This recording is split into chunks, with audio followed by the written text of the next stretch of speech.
my beautiful, handsome people watching us right now. We welcome you to the show, the CONFAB, on Esteem Radio Vision. And don't forget that we are located at Obokun Avenue, Transformers Junction, Elisha, in Ocean State, Nigeria. I'm saying this because of those of you that are watching us from, different parts of the world across the globe, UK, Canada, and the rest of the parts of the world. Thank you so much for choosing Esteem Radio Vision. Remain loyal to us. All right, I see remain Chidima Abel. And sitting beside me right now, you will see one dark complexion. Oh, really? Really? Okay, now I don't want to say. Must you mention my complexion? Okay, dark complexion dame. She studied it again. Young man, sitting beside me right now, he goes by the name Ohunayo Ajiboye. Welcome this morning.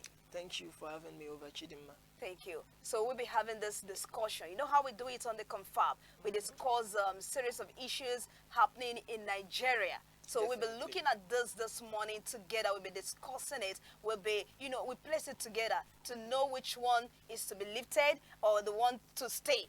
Okay? Definitely. So as Nigeria step into a new year filled with expectations, uncertainties, and big questions about faith, about governance, and the future of a democracy, three major stories are shaping public conversations across the country. First, hope has taken center stage. At the annual crossover service of the Redeemed Christian Church of God, the General Overseer, Pastor Ajiboye, released his much-anticipated prophecies for 2026. You know, every year, pastors release their prophecies. Definitely. And of course, Pastor Ajiboye always releases his. And now this 2026 is without exception. His prophecies are something I always look forward to. Oh, that's Pastor fantastic. Ajiboye. I didn't even know until now. I always look forward to his prophecies because many of them do come to pass. They do come to pass. Oh, I was about asking you why you always anticipate. But you just said it now that many of his prophecies, if not all, always come to pass. And that's a very good one. A very good one to hear. But I don't know if we can say that of other ministers. But let's not just go there for now. Now, from reduced hunger to a revival of small businesses to what is described as a possible reverse japa. You know what japa is now? This is a common language. In fact, this language has become a domestic one in Nigeria. Once you hear japa syndrome or japada, there's what they call japada. That is, you travel out, you are returned back again to Nigeria. Yes. So the message has sparked optimism, it has sparked debate and reflection. But beyond the prophecies, Nigerians are asking deeper questions. Where does faith meet responsibility? Should prophecies inspire prayer alone, hard work, or even both of them? And in challenging times like these, how much weight should citizens place on spiritual declarations? Then from the nation's capital also, politics quietly but firmly entered the New Year conversation. The minister of the Federal Capital Territory, Nyesom Wike. The way you just said that name, you didn't even allow me to lie. You know where I was going to. Everyone knows Wike. Yes. In his New Year's address, he reassured the residents of peace and order as the country gradually looks forward to the 2027 general elections. I was just wondering why the minister was already talking about 2027 elections. I mean, on the first day of 2026. You see, the problem the thing with Nigerian politicians, and it's a terrible thing, is that's why we say government, they don't understand their job, they don't understand their responsibility. Because tell me, you are addressing the nation. It's a time to tell the nation to have hope, to have positive feelings. It's a time to spread that positivity, and you're focused on the elections. On the elections. Literally, do you know one of the biggest criticisms of the Tinubu government has been the fact that everything they have been doing has been geared towards 2027 election. It's not been targeted at the Nigerian people to comfort the Nigerian people, to give them ease of life. No, it's and all now just I'm beginning to ask questions. Election. Not just me, a lot of people are asking the same question. Does it mean that our government prioritize elections more than the citizens themselves? Yes. I don't know. Yes, because that's what with the the way case they are seems going to be, about especially in 2027. Our political leaders seem to always focus on election. They are focus is always on getting in. Especially you see this particular administration, a lot of people are going to think it's hatred or misguided anger or Hate misplaced speech and anger, all the hate rest. speech against the government. But the truth of the matter was, from the very moment the president Bola Ahmed Tinubu has been crowned president, As on the every first- single action and policy that has been drafted Has that always been about- has always been about getting him back in that seat come 2027. And coupled with Wike, we don't really know where Wike belongs. Is it PDP or APC? There was a time the president, he said, and I quote, the president jokingly told him that APC must win election in River State. You know, he said it was a joke, but when you look at it, I mean, how... Is it really a joke given the Nigerian reality? You know, like I always say, there's a reality in Nigeria, and then there's the theoretical side. Theoretically, when you have the minister appointed by a president from another party, and the president is from another party, it should be a good thing. It should be the fact that it's something that we actually look forward to. Yes, opposition parties should be, opposition parties included. working together for the good of the nation. But the truth of the matter is, the Nigerian reality has shown us that when such things happen, it's not a good thing. It's always for political always reasons. political. So when you see that kind of situation, you find it hard to believe, especially when it says it's a joke. But can we actually say it's a joke? A joke? Can we determine that it's a joke? Okay, now those are the things. You know, this has really sparked them reactions. His remarks raised important issues about political priorities, about governance, and whether Nigerians are truly ready or even eager for another election cycle, while grappling with everyday realities. We are talking about hunger, we are talking about hardship, we are talking about so many things, and here comes our government talking about election that is to come up next year, as though the everyday life of Nigerians are not even, no, the everyday life of Nigerians does not matter. It doesn't matter. All that matters is getting in that position. All that matters is, being re-elected. And this is really appalling. And it's appalling. Away from that, the opposition space has witnessed another significant, should I call it, dynamic shift. The defection of the defection of former presidential candidates Peter Obi to the African Democratic Congress. In fact, I would say many Nigerians were not expecting this, honestly.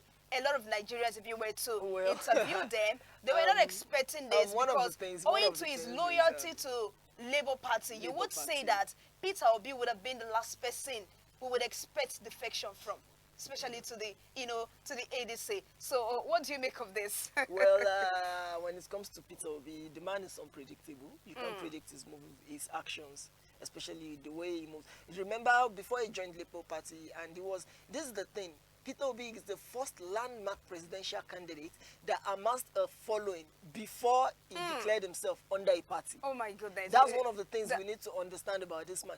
He gained the following like it was, people were saying he doesn't even have a party yet. He doesn't have a He structure. doesn't have a structure. He doesn't. He's just on social media based and all. of. And then he was like, yeah, I'm coming out with Labour Party. And if you look at the antecedents of Labour Party, you see that some of the best governors in Nigeria, political leaders emerged from there.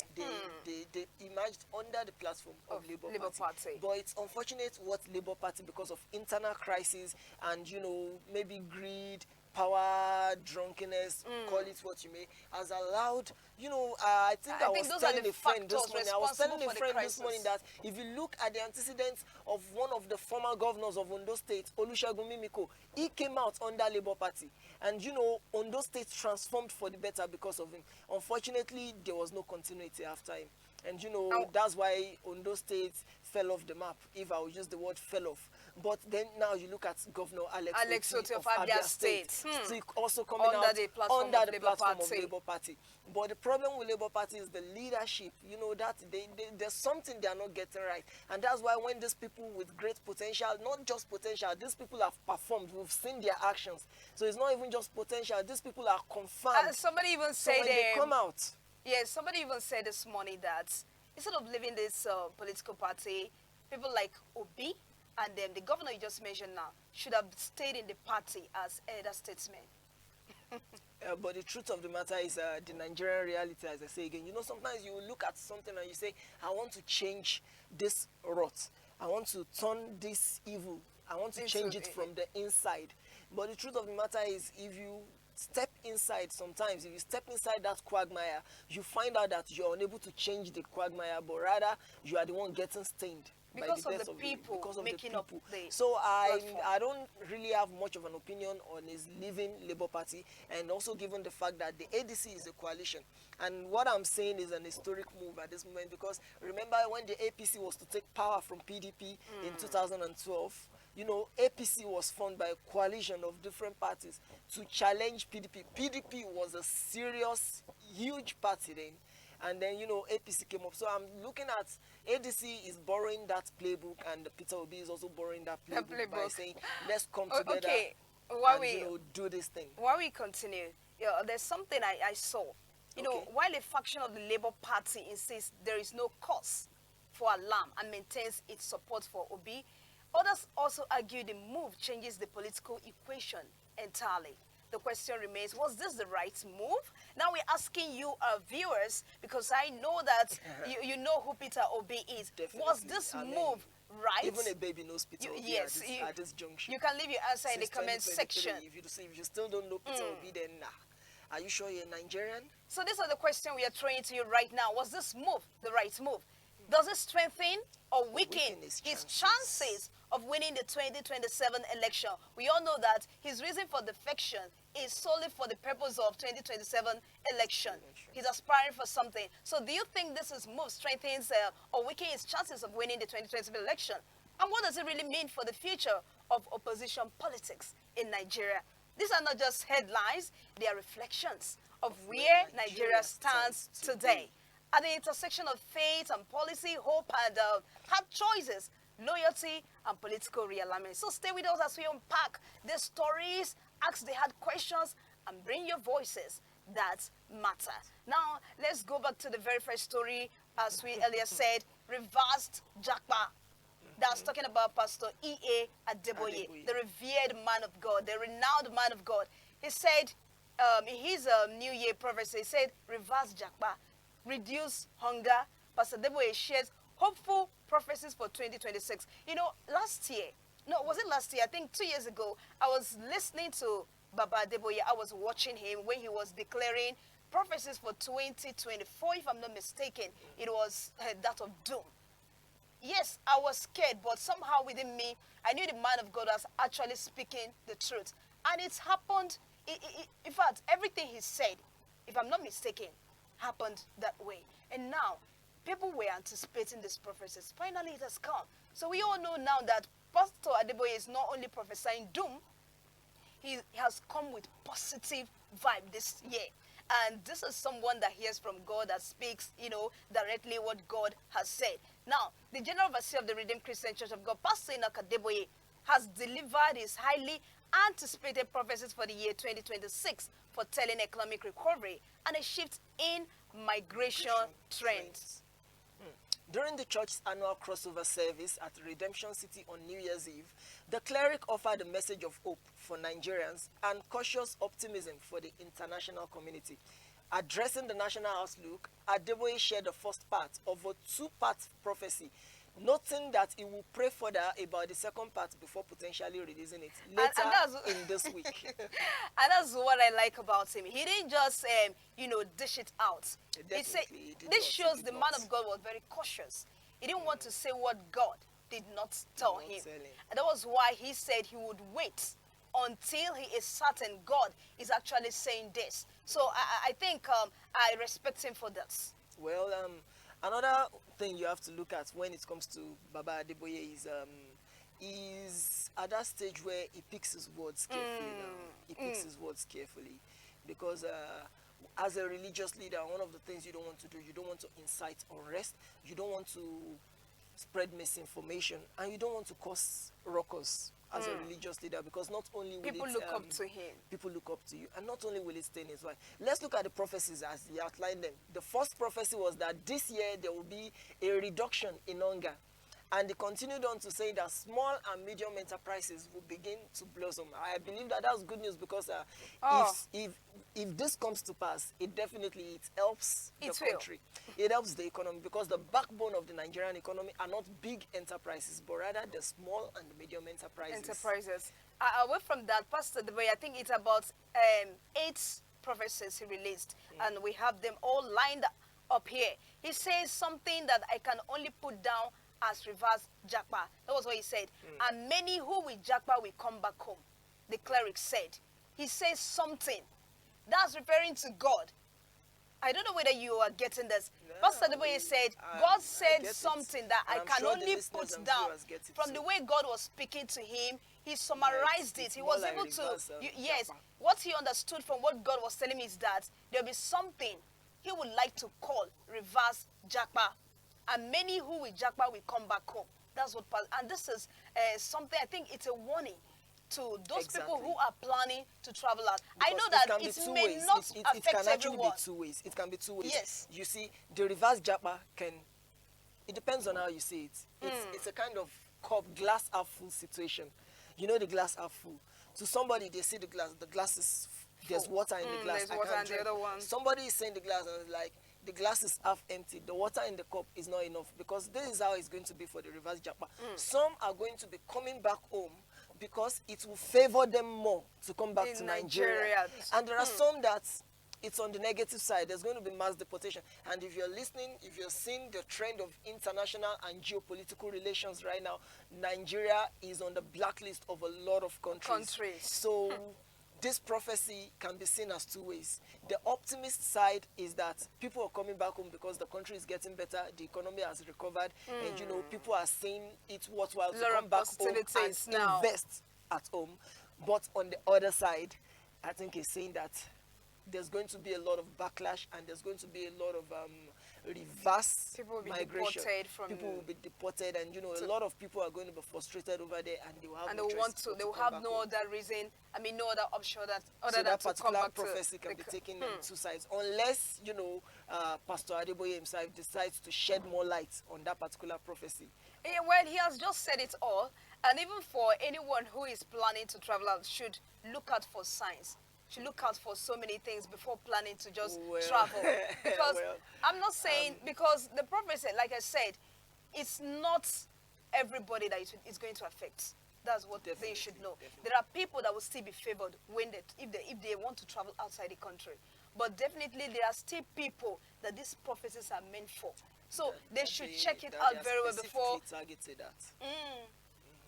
Okay, now he also said something that on the international scene, he says the chance of a major war is less this year than last year. The chance of a major war is less this year than last year.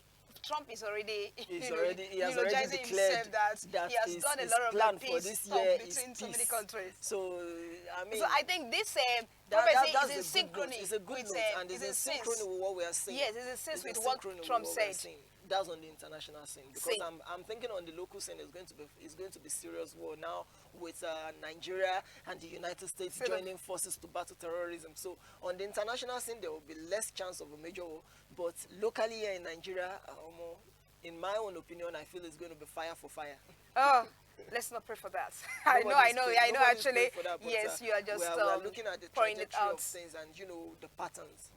As they unfold. Now, as far as the weather is concerned, Baba Ajiboye did not just talk about politics or economy. He's also said something about the weather. He said the pattern will be similar to 2025, except there is a chance of a couple of major hurricanes, he said. And there's something about the weather of last year. I was about saying this year, not forgetting that 2025 has, passed. You know, there was something weather about. The weather didn't change. There was something about 2025. The weather was not the way it used to be in previous years. There was no Hamatan and all of that.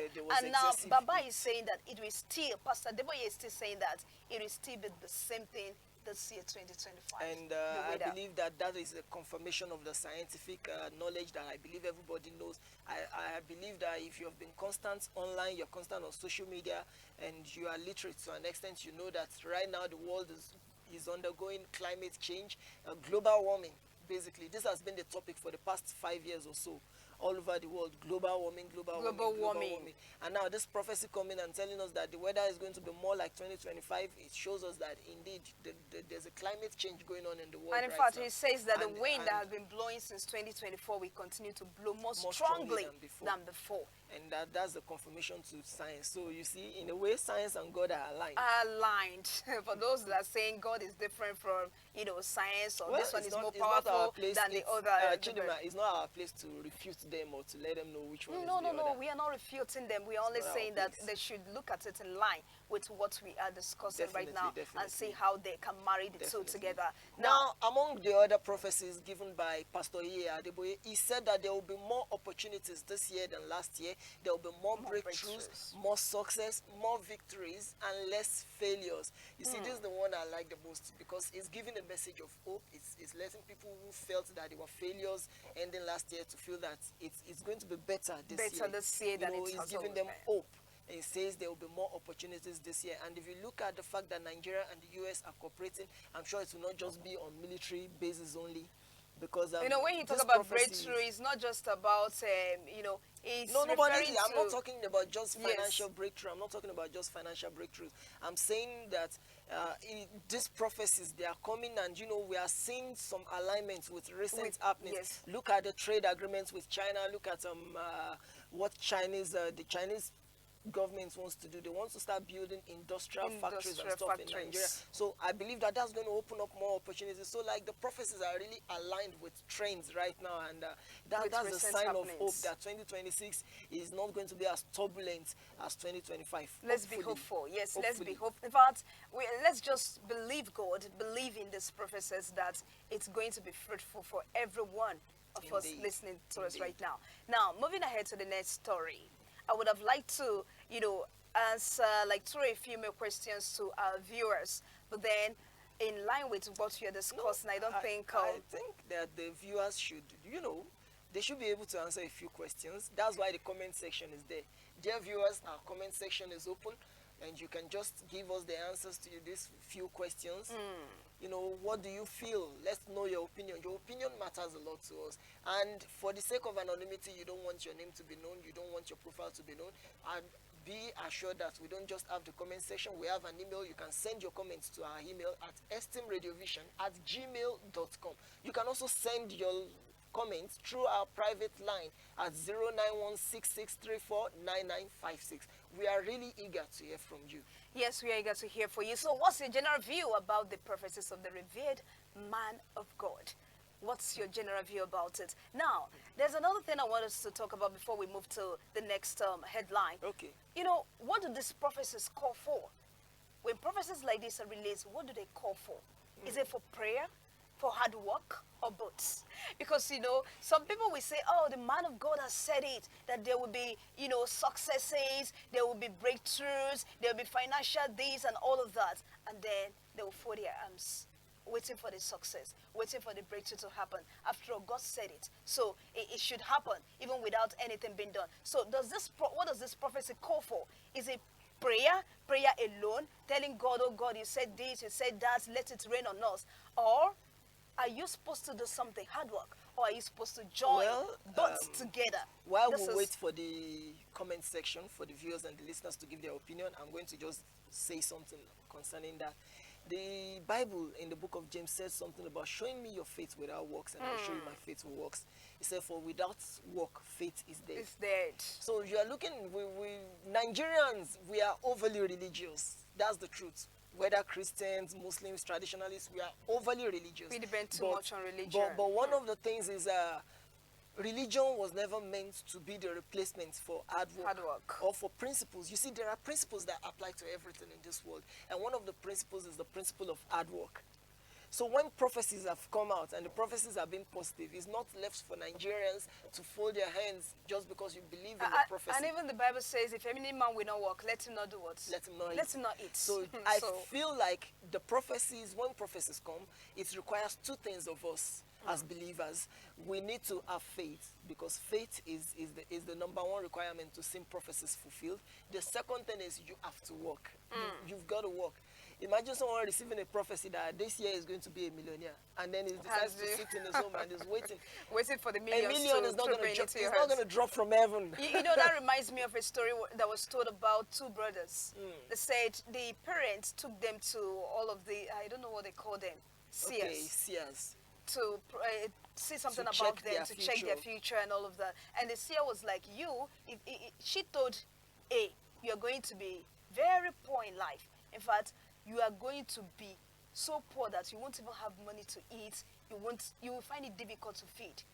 And she told the other B that he is going to be very rich. Unfortunately, these two people went back home. The one that was told he was going to be rich folded his arms, didn't work, didn't do anything. Just imagine, and he wants to be And the rich. other one that was told that he was going to be poor decided to, work hard, struggle, and then at the end of the day, he became rich, while the other one became poor. This story summarizes what we are talking about here. The fact Indeed. that prophecy has been released by a revered man of God like that. And you know how people, respect Pastor E.A. Adeboye. In fact, some people, when they are praying, they will always say the God of who? The God of this, the God of Pastor Adeboye. So even if you respect this man so much, my dear, it doesn't mean that you should not work. It doesn't mean that you shouldn't pray, just like he has said, that you need faith to back up the prophecy. So this is where we'll be, ending the aspects of, particular that particular segment. Now we'll be moving to the very next one about Wike. Wike, his New Year address. Our Everyone most has released popular their minister of the FCT. I mean, FCT. there's never been a minister of the FCT that's as popular as Wike. Have you, before I have Wike not was seen, I have appointed not minister seen. of the Federal Capital Territory of Nigeria, has there been any time in the news? Wike, I don't know, is so popular, just like the president. Okay, so the New Year address by Wike. Wike urges residents to support peaceful elections, ongoing developments.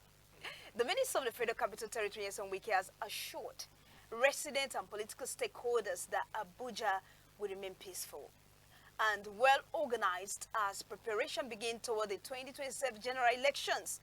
Wike gave the assurance in Abuja on Thursday in a New Year's message to residents, saying the FCT administration is ready to manage the political activities that typically precede national elections in the country's capital. According to him, Abuja's status as the seat of government will naturally attract intense political engagement, but the administration would ensure that campaigns and related events take place without disruption. The minister noted that the administration's commitment is to guarantee a free, fair, and secure political atmosphere for all parties and actors as the election season approaches. Honestly, I love the fact that Wike has released his own address, but there's something about this address. Personally, I wasn't expecting him to come in this direction. On the first day of the year. Yes, on the first day of the year. I was expecting, a different thing altogether. But I wouldn't know why. I wouldn't know why he decided to come in this direction. I know the truth is, as a politician, he is very much interested in 2027. But at least, I believe Allow he the should have people enjoy waited their a New bit. Year Yes, first. maybe mid-January, then he can come up with this 2027 election. Because people are already beginning to ask, that this election is more important than the citizens? Is it more important than the New Year? I mean, how do we see this? There's a lot of issues that could have been addressed, but he chose to make the address simply about the 2027 general elections, because we can say, one can infer from that the only thing that's important to the minister for the Federal Capital Territory is only the 2027 elections. And it is not bad that he is interested in that. It is not bad that he's interested in that. But sometimes there's a sense of timing, and there's this word that people use. They say, read the room. Read the room. I feel like the minister has failed to read the room at this moment, because what the room is saying is we are in celebratory mode. We just reset the clock. We are celebrating, crossing over to a new year. His message should have just been to congratulate Nigerians and residents of the FCT on, or probably address, pressing issues that we concerning have the right FCT, now in Nigeria. Not elections, like Not elections elections. are 2027. It's way too far. I mean, this is just the 1st of January 2026. Or So maybe we're the ones overthinking it. Dear esteemed viewer and the listeners at home, what do you make of Wike's New Year address, especially with his remarks to the 2027 elections? We really want to hear from you. The comment sections are open as before, and don't forget you can still message us through our line at 09166349956, and at the same time you can send us an email at esteemradiovision@gmail.com. now let's look at it from this angle.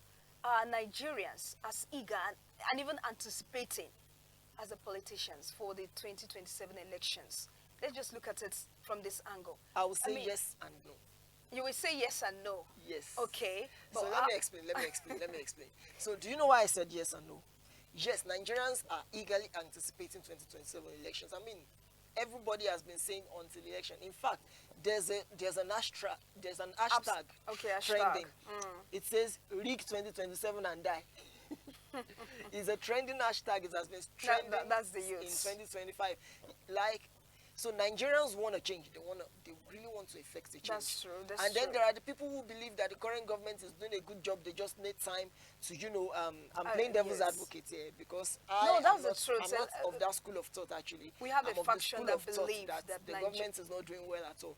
But at the same time, I'm playing devil's advocate for them that okay, the government is doing well. There's a school of thought that's saying the government is doing well and they just need more time. So they are willing to give them more time. So there are two factions in the air. This current government has got to go, and there is another faction this current government has got to say. So there's eagerness in the air for 2027 to come and then for the people to decide.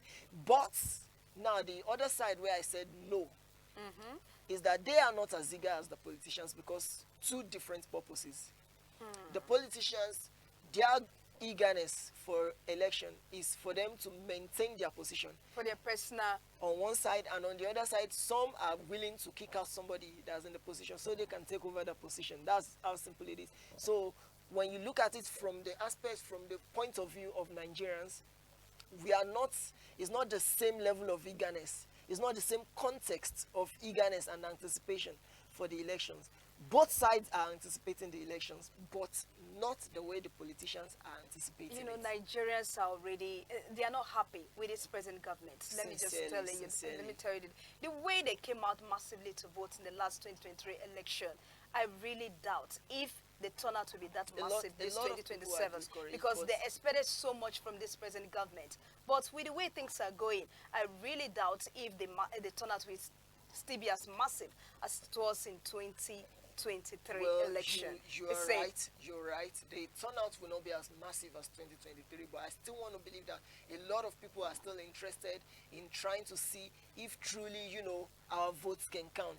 And that's what matters. That's what I feel matters. Now, 2026 should be all about getting the people's hopes up. And this is for the opposition parties to do. This is where they have to come in and, they have to drive that. Because the ruling party, they are already in that position. And if people lose, the enthusiasm to vote, they win. So they don't have much to do. But the opposition party has to do more to get people out there on the streets to vote. We would have said a lot of things. But now, talking about the opposition party winning, coming out, is it really about the opposition party coming out?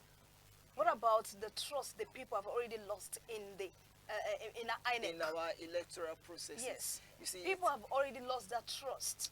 Yeah, no more. It's true. Now, you're right. Wike says something that his administration is committed to ensuring a free, fair, and secure atmosphere for all parties. How feasible is this? It is not about empty promises now. We are talking about free, fair, and secure atmosphere. Have we even had anything like this in Nigeria? Free, fair, and credible election? Yes, I will say the last free, fair, and credible election we've had in Nigeria, allegedly, was the 2012 election that brought in... You said yes. Now you said allegedly. Yeah, I'm using the word allegedly because there's going to be some connotations in what I want to say, you understand. So allegedly, the credible, free and fair elections that we have had, the last time we allegedly had such was in 2012, and that was the election that brought in the late President Muhammadu Buhari.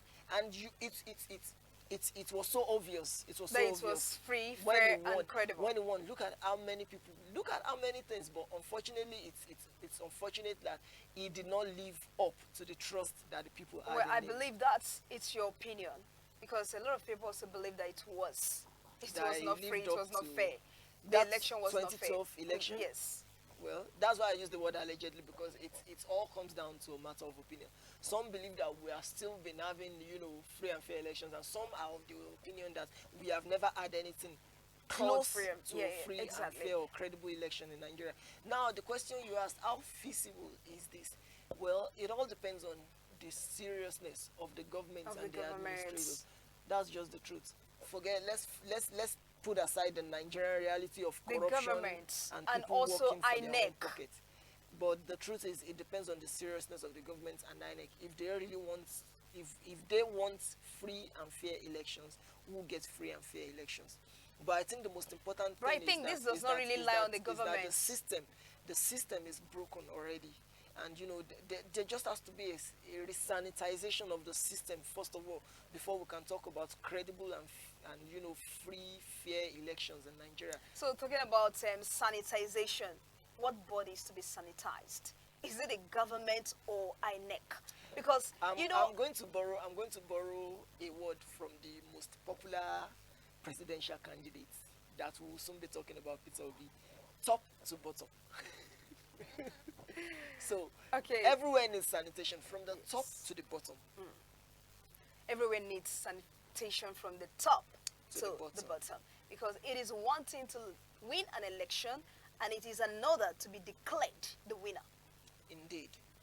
So that was why I asked the question, which body is to be sanitized? Is it the government, the political parties, or INEC? Because INEC can actually choose to declare anybody the winner based on what has been done behind the scene. Let's not just go there. Okay, now the last story before us is talking about Peter Obi's defection to ADC. No cause for alarm. LP faction.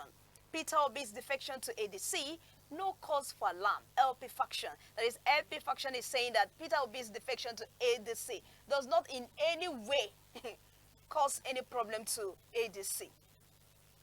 Faction of the Labour Party loyal to Abel State Governor Alex Oti has welcomed the defection of the party's 2023 presidential election candidate Peter Obi to the African Democratic Congress, describing the development as consistent with the party's earlier position in his participation in the opposition coalition. The position was contained in a New Year message issued on Wednesday in Abuja by the interim national chairman of the party, Senator Nenadi Usman, and made available to journalists by our media office. The statement titled Labour Party welcomes Peter Obi's defection to the ADC and signed by her senior special advisor on media, Ken Asogwa. He recalled that it had, as far back as May 26, 2025, formally endorsed Obi's involvement in the ADC coalition. Usman explained that following Obi's formal entry into the ADC, the party said it had not rescinded the support earlier extended to its former presidential flag bearer. In fact, she even assured members across the federation that development posed no threat to the party's stability. Now, let's talk about it. One faction is saying it does not pose any threat to the party. Another one is saying that they have not even rescinded their support to Peter Obi. Is it actually possible for them, I mean, Labour Party now as a party, to still extend their support to Peter Obi, even as he has defected to ADC? Yes. It's still possible for I them to mean, extend looking their at support our to Peter Obi. system, I'm not talking about the general, I'm just talking about looking at Nigerian system. Is it possible for them? Yes, it is. Even looking at the system, it is. Because you have to look at one of the things Peter Obi did for Labour Party. Which is? In terms of presidential elections, the highest number of votes, and this is on statistics, anybody can quote me on this, the highest number of votes that Labour Party has ever received in a presidential, is it even a presidential election? Yes, in a senatorial election, not even presidential level, is just 5,000 votes. 5,000. But he exceeded it. But he exceeded it. Not only did he do that, he used a party that was not so known in the presidential race to put himself on the presidential race, and we also how close the results were, despite the alleged, Rigging. rigging and all that. We saw how close it was. So if that was like the charisma and the popularity of Obi himself is more than enough that even if he has defected to another party, he is still influential enough within the party in such a way that they will find themselves supporting him because they need what he brings. That influence and popularity is still needed. It's still needed. It's still needed All right. by the Labour Party. Okay, all right, viewers. I need you to just follow us in this conversation. Well, let's know, what's your view? Did Peter Obi make the right move? Do you think Peter Obi made the right move by defecting to ADC? What was the expectation? Were you expecting him to stay? Let's just know your thoughts on this conversation. So now let's talk about it. Did he make the right move? Because a lot of people have been saying, no, why would Peter Obi defect at this time? He should have stayed with Labour Party. He's popular in Labour Party. He is this, he is that. But the truth is, it is not about the party. It is about the individual. In fact, most Nigerians have been saying it. They are no longer voting for parties now. They are voting for the individual. And it is a candidate vote, not political party vote. That's something that I like. That's something I love. You see, it was the backbone of the American people. You know, the backbone of the American politics was that before, Americans focused on the individual, not the party. Not the party, exactly. But I feel like that has changed now, you see, with the Republican and the Democrats in US fighting. And I feel like if Nigeria adopts that, it's going to help us a lot. Nigeria has already adopted it because when you look at the way I feel like party loyalty, party loyalty has done more damage to this country, to us in terms of politics and, democracy in this country. Party loyalty has really done more damage because it will shock you to see people of renowned intellectual reputations, people of sound mind, bending over backwards to, defend the government that's doing bad just because of loyalty to the party. But if we start voting along the lines of individual character and we are no longer looking at party, we are no longer looking at whether, belongs to APC. This candidate is bad, but he's from my party and my party needs to win. But we start looking at the candidates based on their antecedents, based on what they are capable of, based on their potential, based on what they've done in the past. I think it's going to be better in the long run for Nigerians. All right, viewers, this is Steady CONFAB on Esteem Radio Vision. We want to know, following Peter Obi's defection, do you believe that he has any chances of winning the election this time?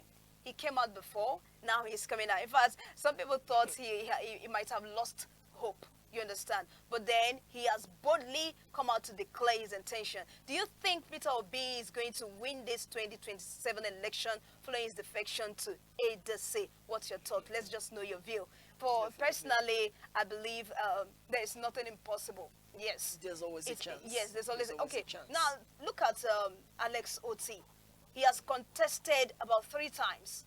And it was the 3rd one he won the election. So anything of this sort can still happen with Peter Obi. And that's just the recent example. What of the late President Muhammadu Buhari himself? We all know how long he contested, how many times he has contested before he won. So definitely there's always a chance, there's always hope. The Nigerian people, especially the youths, are massively behind Peter Obi. And I feel like it's a matter of time. And 2027 is going to be a close race. It really is going to be a close race. I want him to win. Fantastic. But the truth of the matter is it's not just by wishing or wanting. There has to be a lot of work to be done for a person to emerge the winner. There has to be a lot of work to be done. So him having a chance in 2027 general elections, it's a 50-50. It's a 50-50. He can win, he can lose. That's just the truth. Now let's look at what Abure said before we wrap up the show.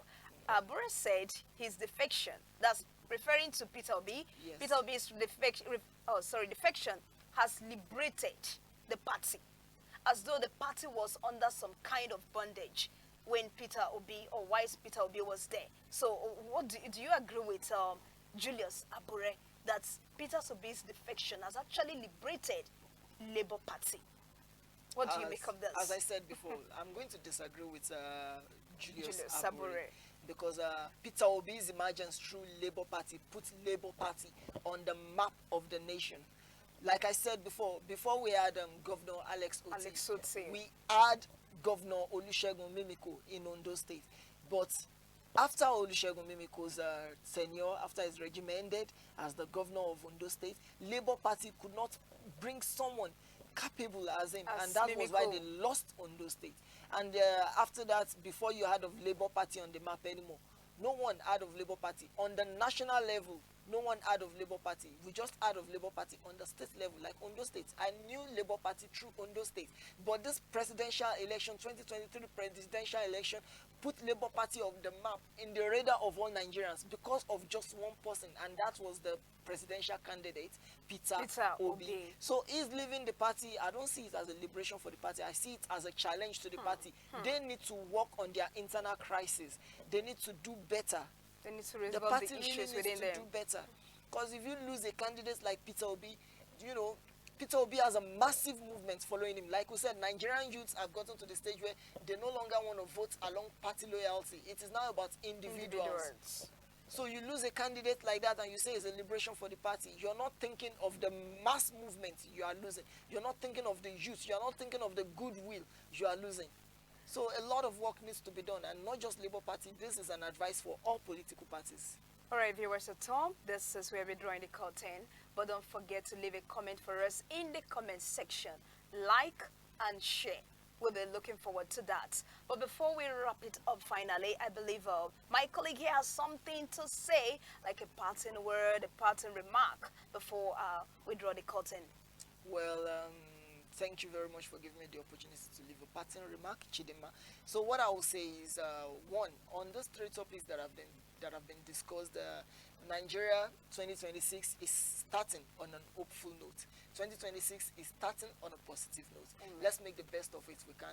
Don't just blindly accept prophecies. Walk your faith. Don't just use faith and fold and say the prophecy has come out. See, prophecies come to pass through faith, but faith is dead if there are no works to back it up. We got to walk our faith. And I want to say a happy new year to every one of our esteemed viewers and listeners. We wish you a very much happy new year, and we're saying hope you get the best out of 2026. They will get the best. So as Nigeria moves forward, the question still remains clear. How we balance our faith with action, leadership with accountability, and hope with responsibility. We share the year ahead. Thank you so much for choosing Esteem Radio Vision. Stay loyal, and we love you. We continue to love you as you remain loyal to Esteem Radio Vision. Don't forget to follow us on all our social media platforms, on YouTube, on Instagram, and other social media platforms. I also want to show our appreciation to the CEO, in the person of Dickie Michael Ajiboye Ohunayo, the founder of Eniakbonle Foundation and Esteem Radio Vision. Thank you so much for all you do. And also to our producer, in the person of Afolabi Adenipekun. Thank you so much. We look forward to having you again on the show. To our viewers, thank you. Thank you so much. I still remain Chidima Abel.